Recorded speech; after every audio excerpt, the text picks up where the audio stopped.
God is good, man. Welcome to the Concrete Genius Podcast. I'm your host, the Concrete Genius, Sauce McKenzie, man. Hope everybody's doing well. It's been a great day. Great day for me. Great day for the family. I know it's a little cold out, but hey, we here.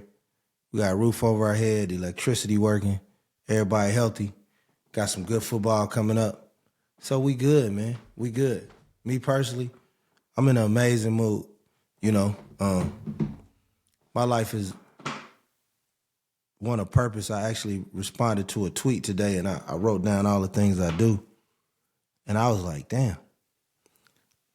I mean, it would sound like bragging if I was lying, but it was really just a question. The question posed to me was people who have talked too much on your report card, because every report card I had talked too much.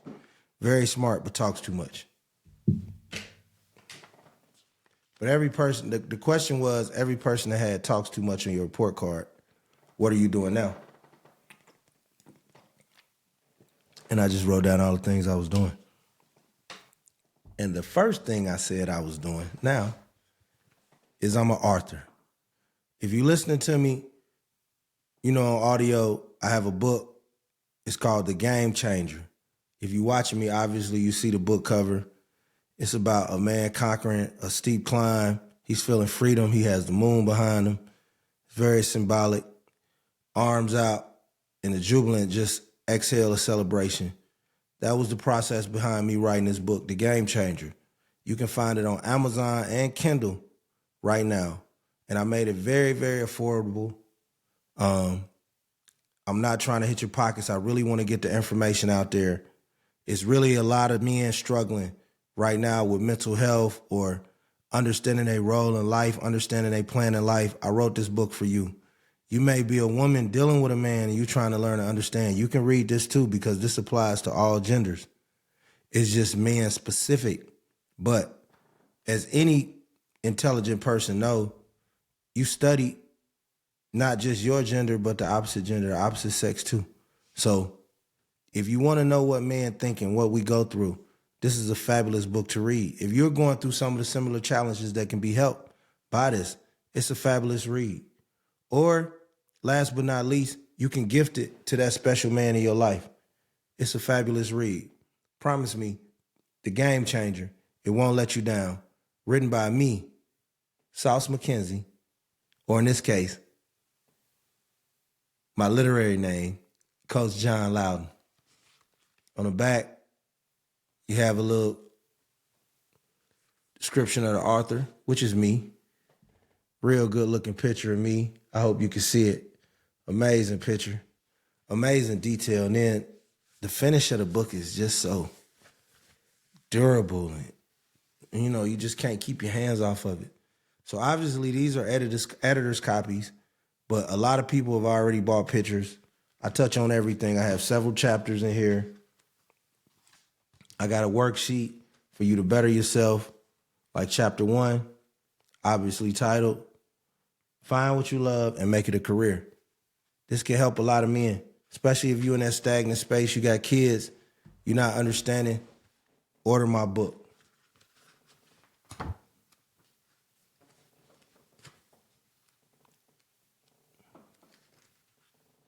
Another very good chapter in the book is chapter 2, that's forgiving yourself. Forgiving yourself is very important. A lot of people, us men, but a lot of people in general, men and women, we don't forgive ourselves for things. Maybe a bad choice we made. Maybe we dated somebody that we don't think highly of, or somebody brought us drama. Maybe we loaned somebody some money. Maybe somebody abused the privilege of your friendship. But you mad at yourself for engaging them. Man, I was friends with her for 5 years, and she crossed me. I knew she was a snake.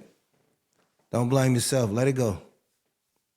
Life is better without whatever feeling she brought you. Just let it go. Because there's nothing you can do about it anyway. Every second you steam about something you regretting, you wasting time on your present and your future. Because now you scuffling something you should have did while you was worrying about somebody that hit you with a weak-ass cross 3 years ago, which they had to cross you because you're strong. So forgive yourself.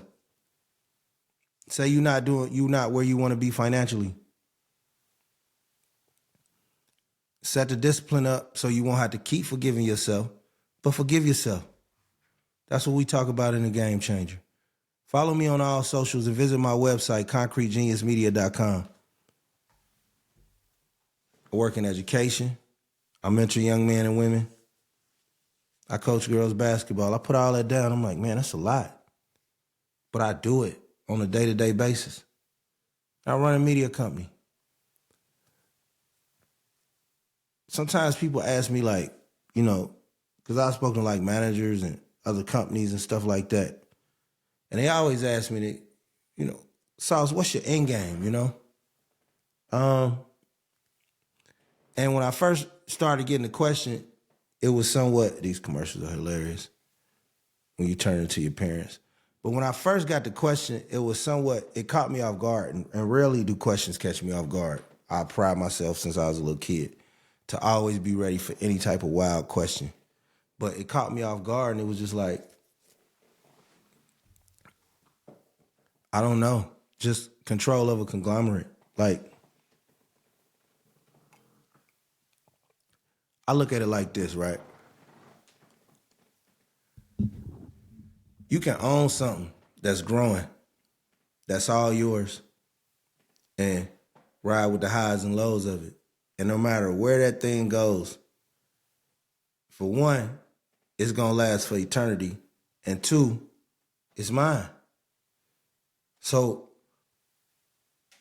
this multiple hustle skill, the ability to do multiple things, I got that from my parents. You know what I'm saying? Like, I got that from my mom, my dad. Like, my mom from Jackson Camp, Mississippi. My dad from Memphis. You know, they both always had multiple hustles. You know what I'm saying? Like, my mom was a seamstress. She made plastic slip covers. I seen she was a teacher one time. She just did whatever. Like, she just got money, you know, whatever I had to do. Like, she was a counselor one time. And this is with just a high school diploma. You know, she worked in factories. You know what I'm saying? Like, my mom she got money when it needed to be. But her greatest gift that paid the bills was her being a seamstress. She was so talented that it was good enough for us to survive. And she would just be whizzing on that sewing machine for hours. So it was just always a hustle. But with the ebbs and flows of being a hustler, I got to see her work for herself. You know, my mom used to do, this is for older people, 70s and 80s babies. A lot of you 90s, 2000s babies ain't gonna understand, but there was an era in the time of the black community and some white where when you had nice living room furniture, you put plastic on it.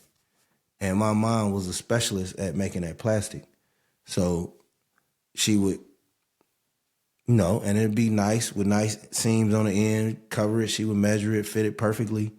It'd breathe, you know, so it wouldn't crack or nothing. And it preserved your furniture. So that way, when you took the covers off, your furniture looked good. You basically, I mean, it wasn't shrink wrap, but you made plastic covers to fit identical to your furniture. So it'd be for chairs, couches, love seats. So that was my mom hustle. I would go to Chicago. We would buy big, heavy rolls, 25-pound rolls of plastic. You know, we bought a big, thick one. We bought a thin one. Then it was a smaller one. The thread, I mean, everything. I was a little boy. I would go over there with her, be out in the bitter cold, lugging that stuff to the car, you know, hoping the elevator worked in the building we was buying it from, just grinding. But what she would do was she would come by, she would measure your furniture, and then she would just sew it. Then we would cut it. We would cut it out. We would lay it out over the furniture, pin it together, take pins, pin it together, down there like designing the dress. She would make it exactly for the furniture, pin it. Remember the measurements, write down the measurements, and then go home and just be whipping that thing. Then we bring it back. It's dead fresh, smelling brand new. We coming back to put it on. She calling you, hey, we'll be there Saturday morning, this and that. Like, it was a gold mine, you know. But the unique thing for me was it was really prosperous when I was young, you know, and I mean real young, like 4, 5, 6. And one of the things that made me so smart was that this was in the days when people didn't have cell phones. Obviously, this was in the 70s, late 70s, early 80s, really late 70s, specifically when I'm talking like 5, 6, 7, early 80s. So she would meet people, and at first you know, trying to write down these numbers, you moving. One day we was in the car and somebody was the light, and she was like, "Hey, you the lady do covers? Hey, how you? My name such. What's your number?" And the light was coming. It was a busy street. She said the number. She tried to write it. She wrote it wrong, and I remembered it. And I was like, "Nah, it's supposed to be an 8." So she called it. It was the right number. I was probably like 5, 4. Lady was like 882-2521, something like that. So she trying to remember it right down with the light. The light go. I hear it. She get it. She like, what was it, 87? I'm like, nah, it was 2521. So, oh, you remember that, huh? I was like, yeah. I was smiling, thinking I'm finna get something. I didn't want something. She like, okay, well, you gotta remember them all. It's that easy. You gotta remember them all. That way, that helped my business. You just be my little, Rolodex. Remember the number. They give you the number. You remember it so I can get to a pen, and don't forget none. I never forgot one. Till she had wrote it down, and I forgot it. But that's where my hustle come from. Also, sometimes we had to, we was on food stamps. Like, we had to make a way. We put it all together to make it work. So, that hustler spirit has just always been in me. Having grandparents from Mississippi, they tell you about, sharecropping stories and how they refuse to ever just be sharecroppers and work for other people. And most of the jobs, my grandfather, my grandmother, it was jobs unless you was like gonna be your own boss. They weren't gonna really let you have nothing if you black. They was gonna have you living in shacks and shanty houses, and my granddaddy wasn't going for that. My grandma wasn't going for that. My mama wasn't going for that. So we just all learned how to hustle. You know what I'm saying? And that's that. And from that hustler derived me. I get caught between like what I want and what I have, because I got a beautiful crib, beautiful whip, take off like a rocket. It's beautiful. I dress nice, I look good, obviously. I'm smart, obviously. But I always want more. Like, I'm like, damn. BMW just came out with an electric truck where you can just turn 360 in the middle of the street. I'm watching and I'm like, damn, I want one of them. You know what I'm saying? Like, or you see a crib, like, you see a celebrity selling a crib, and I'm like, I want my money in the mix where I can buy one of them cribs. But I'm blessed, because I'm probably living in something probably better than most dudes gonna ever get a chance to live to. Probably their kids. So I'm blessed. But I'm also hungry, and I'm hungry to get my message out, but I'm hungry to be, life is easier when it's easy. You know what I'm saying? Like, I know what it's like growing up, man, with no food stamps. Your lights might be off in the summertime sometime. Your phone might be off in the wintertime sometime. So, like, ain't no shame in, like, wanting nice things for you and yours. And then you probably can take a lot of people with you. And you can take as many people that can go with you that deserve to go with you. The statement, you can't take everybody with you, I don't believe in that, because the people that truly love you, they enjoying the ride anyway. And then the people that need something, you would know if it's worthy by how y'all was before you even had access to give it to them. Because you probably been had access to give it to them now, just on a larger scale. Excuse me. So I definitely, I want it all, like a monopoly. And I done put myself in a position, where I don't have to hustle as hard, but But I ain't gonna never stop hustling. You know? Fuck going on with this game. I ain't gonna never stop hustling though. So whatever it is, people just gotta understand it. Like it just don't stop. The hustle don't stop. You gotta keep going.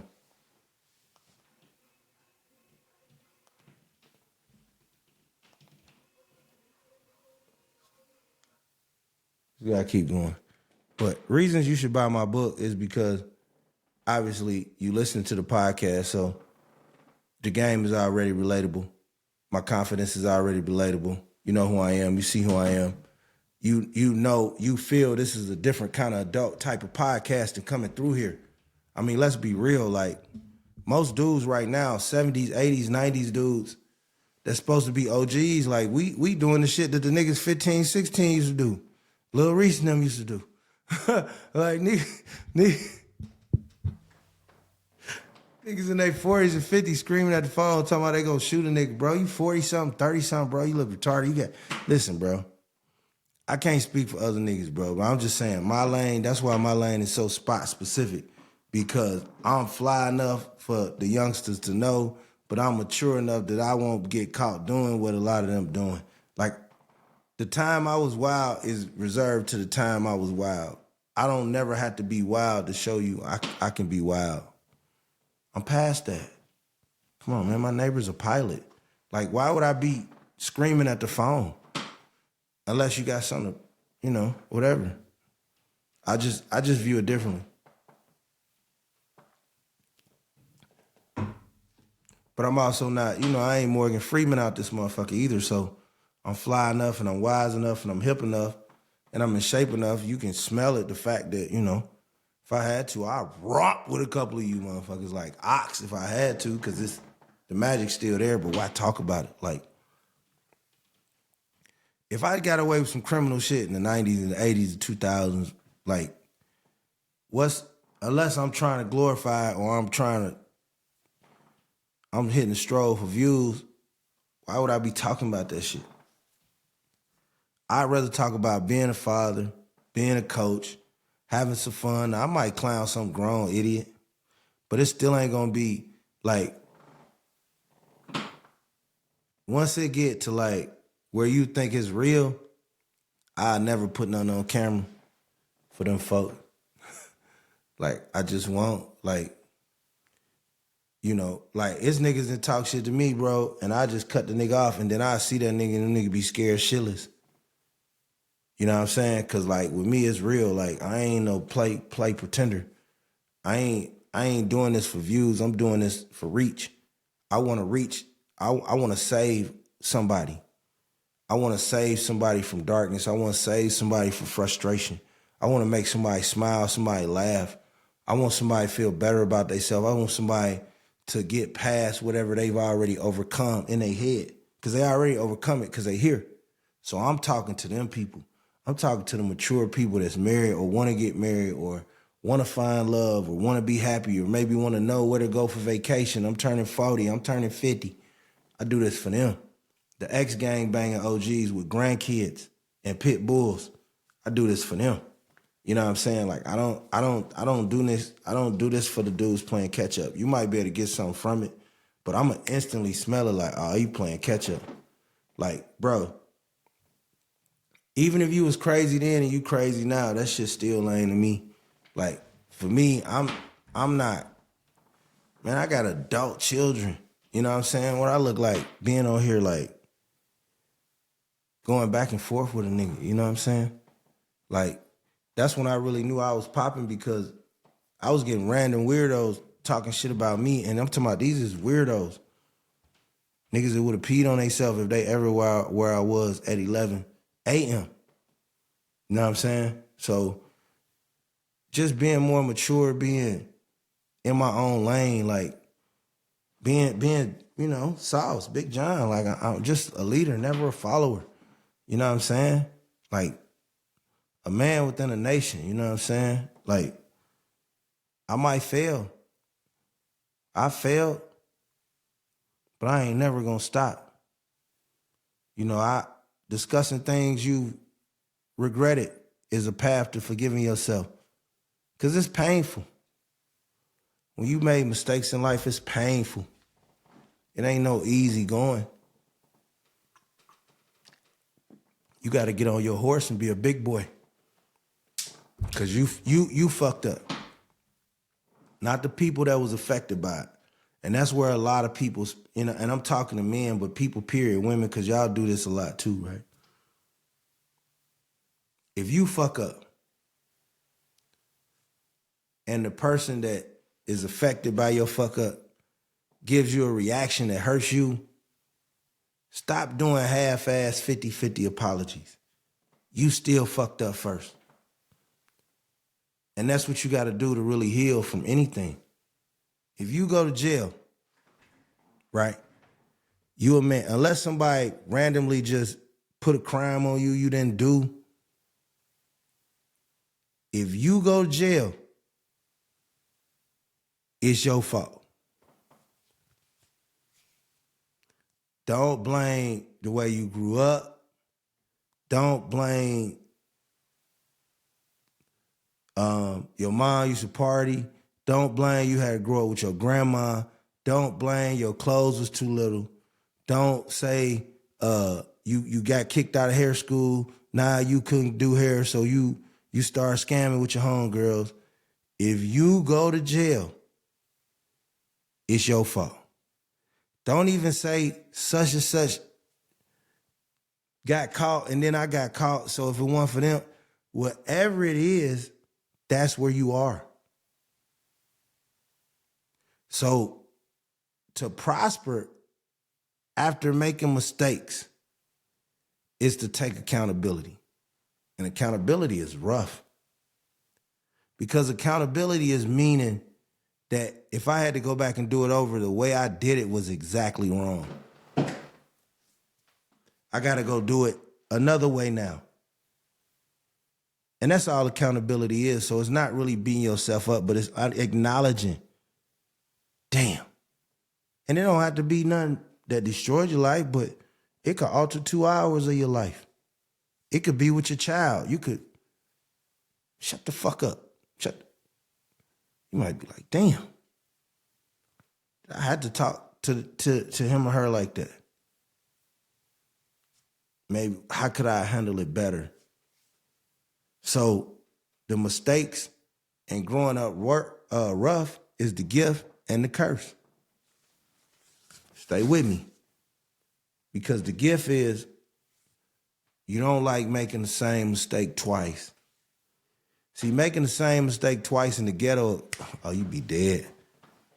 Hey, yeah. Hang with the wrong nigga twice, you out of here. Be in the wrong neighborhood twice, you out of here. Try to go have sex with her the second time, and you done slid in there that first time, you out of here. Shot with him too many times, you out of here. So, and then you factor in, if you ever like been to boot camp, boys school, jail, prison, anything. Now that's even triple the power. Wrong move, you out of here. It's over. And growing up in the community, you never want to physically or metaphorically be laid out on the ground and people like, damn, that's fucked up. See, that what being black and hustling is to me. That what being a hustler, being a real man is to me. Never having to stand a bunch of people standing around me like, damn, and they got knocked out. I was in school, I'd have brought a bomb before I let somebody knock me out. It just wasn't happening. I swear to God, like, to me, that was just some shit I just didn't understand. You see dude on the ground, ain't nobody helping him. I used to be like, nah. Shit happened to me low one time, and I was taking care of somebody else's shit. I fought like 5 dudes, they got me on the ground. And dudes I was with really weren't ready. They weren't mature enough to really be in them kind of situations, you know what I'm saying? I ain't gonna say they were scared, just like, you overcome fear at different times in your life. So to call niggas scared, like, Because nigga might say when I was 12, I was scared. So if I'm 15, I ain't scared. I ain't gonna rag on a nigga that's still scared at 15. That's why I'm a leader and other niggas is just around. Because I think I use psychology strategically, and I understand I use compassion strategically, and I understand people. But anyway, to make a long story longer, nigga was getting smacked around. I was with some other niggas. I helped the nigga. So when I got the nigga off of that one nigga, me and him got to fighting, and like 3 more niggas jumped in. Niggas jumped me. I think that's the only time I ever been on the ground. I've been in a lot of fights, like triple digits. So that's pretty good. Even brawls. But that's pretty good because the ground is nothing. And metaphorically, that's how I look at life. You know, I've stumbled, took a few to the head. I only really been on the ground once. And even then, I dum. Shout out to my mama, rest in heaven. My daddy, rest in heaven. My brother, my mama Erdell, Bunch, my daddy, John Richard. My brother, Carl Anthony Bunch, my sister, Beverly. You know, my aunt, Maggie, Sweet. Rest in peace to all of them. So I was hearing that force. And then the people coming, my kids, do. That force helped me get off the mat. Now look at me. Big poppin' writing books. ConcreteGeniusMedia.com. ContendersClothing.com, man. Get all the fly merch that the boxers wear, man. I got to deal with these folks. ContendersClothing.com. Shop ContendersClothing.com because you see what's going to happen is this fall, I'm be going to Vegas heavy. I'm going to be making these moves.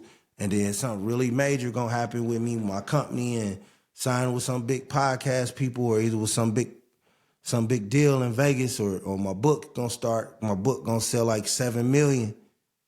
And I'm going to be telling y'all about the contenders, and then it's still going to be earthing, and then y'all going to be like, damn, he tried to tell us. I'm telling you, 2024 Maybach Benz coming soon. 2025 Maybach Benz electric, though, 360, because I care about the environment.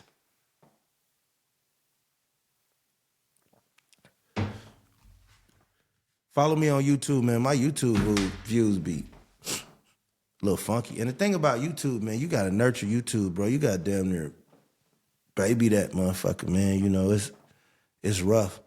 So, but my TikTok has been getting steamy. I don't know why. It's been picking up a lot of views. I had reposted a video a long time ago. It was kind of popular, but now that motherfucker's doing crazy. So that's bringing a lot of people to my page now because I got so much other more material than I did back when I posted the video. So that's kind of the thing about, I'm going to give y'all a jewel. That's kind of the thing about your content, right? Just trust your content, bro. Like, stop trying to be perfect and get it all in one day. I don't care if you're old, if you're young.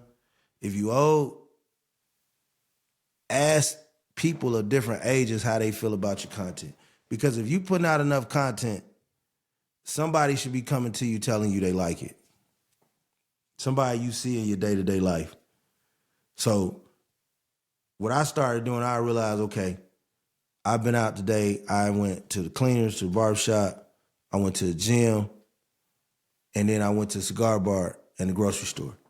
Now, while I was out, I probably had 15 people tell me they saw my shit. 10, 12, 15, right? They saw my shit. Let's say 15, just for a good round, nice number. I say out of them 15, 7 was between 34 and 55. 3 was women, 40-something. And then the last 5 was young niggas like 23, 22. So now I'm like, okay, boom. That's who really fucking with me. You see what I'm saying? And then the next day I do it again. Okay, boom. But then I might see some chicks. You know, you might, and they be like, damn, I see your shit, man. That shit fly.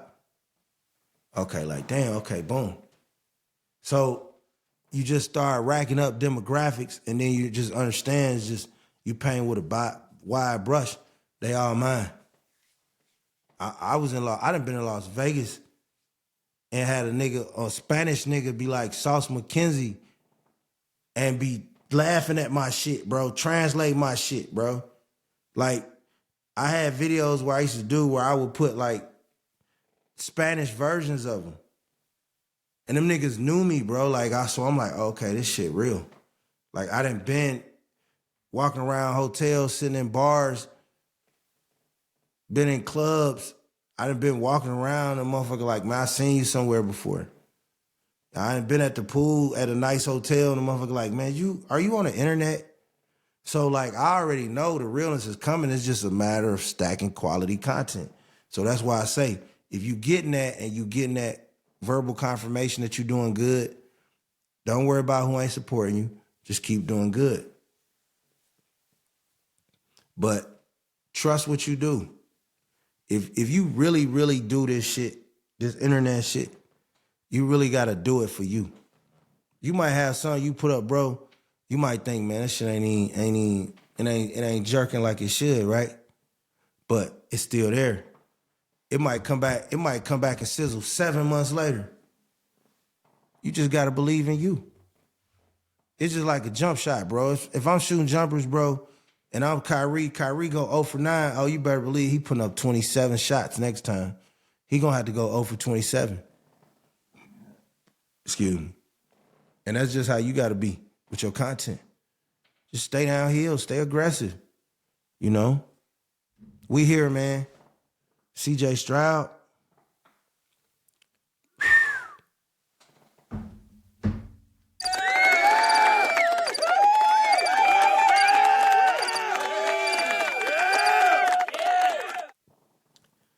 CJ Stroud, the baddest young dude I've seen in a long time. Outside of Mahomes, I ain't seen a better young dude than CJ Stroud. And Mahomes got to sit his first year. And everybody know I'm a Mahomes fanatic. That's my favorite QB. And CJ doing this without a year of sitting down. Like, Lamar got the first 11 games. He got 5. Luck, Manning, Marino. That's the era that CJ Stroud is in. Elway didn't have this kind of rookie year. Jim Kelly didn't. Jim Kelly was in USFL. Don't count. None of them. Warren Moon was in Canada, so that's not fair to count him. Manning didn't have his year. Peyton Manning didn't have a year that CJ Stroud had. And I don't know if CJ Stroud had a better run. They probably had the same equal roster talent-wise. Andrew Luck didn't have a better year. Marino put up the numbers, but he didn't win in one until his second year. He won a playoff game. I think in my life, modern life, Cam was good.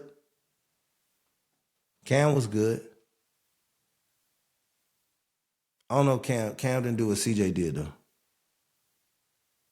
You know, I'm a Vic guy. Vic didn't do it, you know what I'm saying?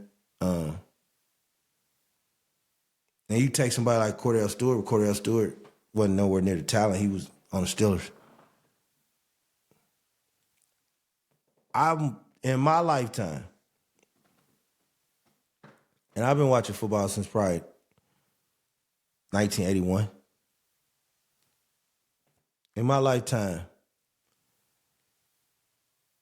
as far as efficiency, composure, skill set, leadership, CJ Stroud is the best rookie quarterback I've ever seen in the history of NFL. In my life. I'm 50.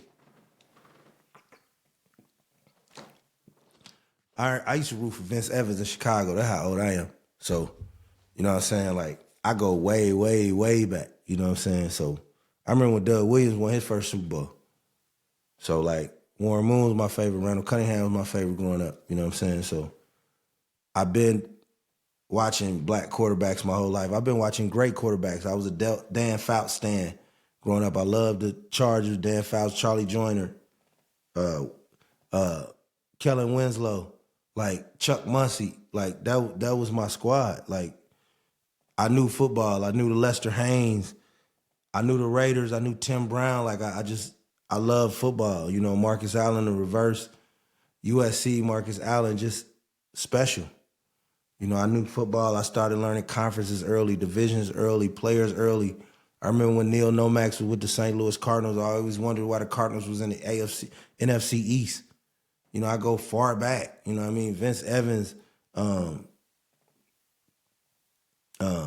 Steve Majkowski in Green Bay. You know what I'm saying? Fucking Chris Miller with the Falcons. Like, just going back with quarterbacks and players. It wasn't no Jacksonville. It wasn't no Carolina. You know what I mean? Bernie Kosar type shit. You know what I mean? Like, just passionate about the game. And I remember all these quarterbacks. Michael Vick, McNabb, all of them.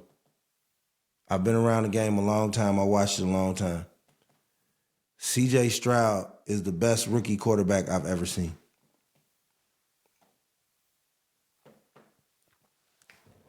C.J. Stroud technically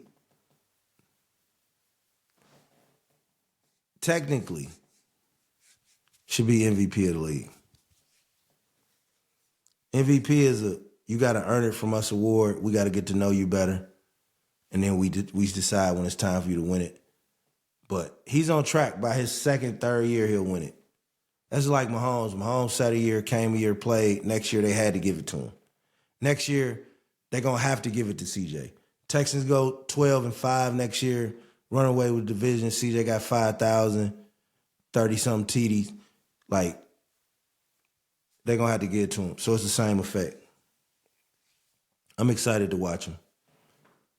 Mahomes was Mahomes, slinging the ball around in the ice. Rashee Rice. You know, I love Lamar, but Pat Mahomes he's just my favorite quarterback. I remember Texas Tech, you know what I'm saying? Then, you know, some of our circles have submerged people we know. I'm real great friends with his godfather, LaTroy Hawkins. I interviewed him a couple of times. He's been telling me about him for a long time. And I just love his moxie. I love the way he plays his game. You know, Tyler, Texas product. East Texas. I got a lot of love for East Texas. They treat me right down there. So I want Lamar to get his shine. But, man, it wouldn't surprise me if Mahomes make that run. I'm telling you. I feel it. I sense something about Kansas City going on. They kind of more built for this. If Kelsey can kind of just tighten up, just give me a couple of magical games. And I just think it's a year. He just ain't hit his note yet, but don't write him off. He's a Hall of Famer. I think he's going to tighten up. But that defense, that Kansas City defense is physical. That defense can carry them. If Mahomes can score 24 points a game, Kansas City Chiefs going to win the Super Bowl. It's going to take 27 to beat Kansas City. It's going to take, if you beat Kansas City, you're going to have to keep, they're not letting you get 30-something. Unless it's just a horrible offensive game or fumbles or something like that. But so if you beat them, it's going to have to be like 21-17, 24-17. You know, Ravens defense is special. I saw what they did to the 49ers. 49ers, Ravens, Chiefs. My favorite defenses to watch right now. So Mahomes is going to be there. Today, I got Dallas all day. Big. I think it's going to be a party in Dallas, Jerry World. Cowboys, let's go. Dallas, Texas, let's go, man. Suburbs, Irvington, let's go. Irving, Lil Am, all that shit, man. Let's go. Let's turn up. You know, let's get this money, man. I'm betting Dallas big. I ain't fucking with the over-under. I ain't fucking with no props. Just straight Dallas giving up to 7.5. I might take another bet, giving up like 13. I feel like it's going to be Dallas. 31-10, 38-17. You know what I'm saying? Like, just Cowboys Nation, y'all stand up. Y'all gonna get y'all one. Can't make no promises for next week, baby, but get you one now. Enjoy it, and we'll see what happens. They did. I think the smart thing Dallas did, they did kept winning, so they won't have to see San Fran to the conference finals. So you never know. Somebody could pop San Fran. You never know how that's gonna play. And they could pop them. I just got a weird feeling about Dallas this year. I don't know how it's gonna play out. But what I do know how it's gonna play out is Game Changers, my book. It's one of the best books you can buy. I want to thank all my friends, like my cousin, D Nice, my cousin Womp, my boy Blue, my nephew Brian, my nephew CJ, like everybody who bought the book instantly and sent me a screenshot. I appreciate you. All my coworkers, the ladies that's bought a copy of the book to support their husbands or their friends. Like everybody that's bought it, I appreciate it. I'm really thankful for the accomplishment that people see of it in me.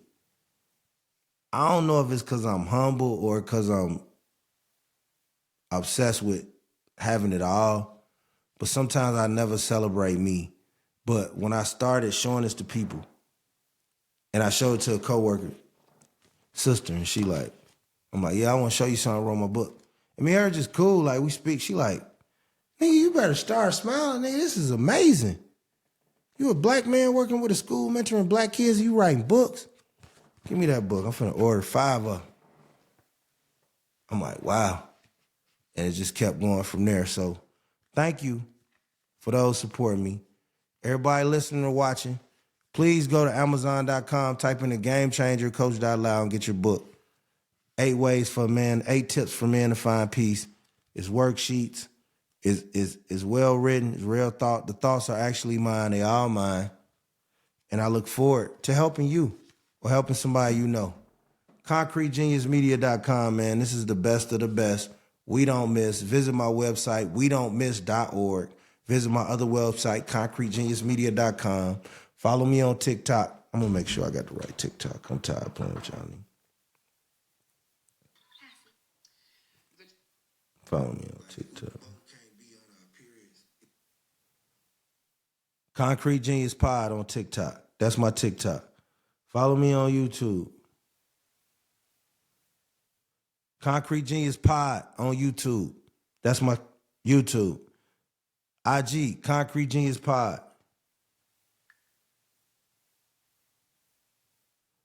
Facebook, Concrete Genius Media. Tap in with me. Touch me. I'm here. We out, man. I got to go watch this game. Come on, Dak Prescott. Listen. It's going to be a lot of Cowboy fans on the edge today because the Packers ain't got nothing to lose. If you blow this game, Dallas, lose my fucking number, man. We out.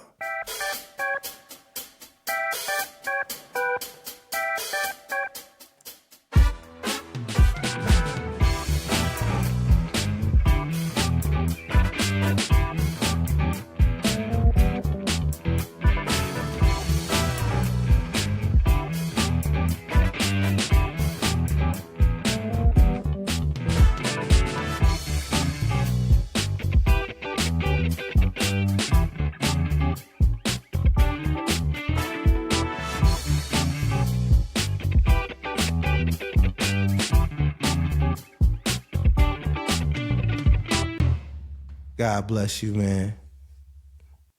God bless us all. Life is precious. Live in the moment. Apologize who you done wrong. Forgive who done you wrong. And enjoy who loving you right now. Sauce McKenzie, forever and always.